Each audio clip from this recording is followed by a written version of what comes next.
Yes, Spain ফাইনালে চলে গেছে।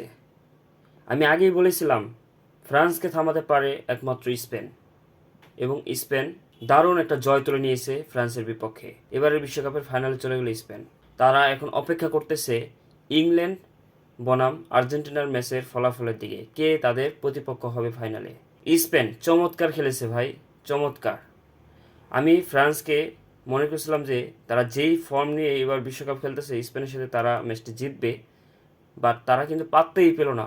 লামিন ইয়ামাল তার কারণেই পেনাল্টি কিকটা পেয়েছে এবং পেনাল্টি কিকে এগিয়ে যায়। এরপরে পেদ্রো চমৎকার গোল করলো, চমৎকার গোল। লামিন ইয়ামাল একটি গোল করেছিল, সেটা অফসাইড হয়েছে। স্পেনের খেলা দেখে সত্যি মুগ্ধ হয়েছি। এমবাপ্পে, ওসমান দেমবেলে, মাইকেল ওলিস তারা কিন্তু লড়াই করতে পারে নাই। বিশেষ করে স্পেনের ডিফেন্স খুবই শক্তিশালী ছিল, এবং মিডফিল্ডার তো রদ্রি, অলমো চমৎকার খেলেছে।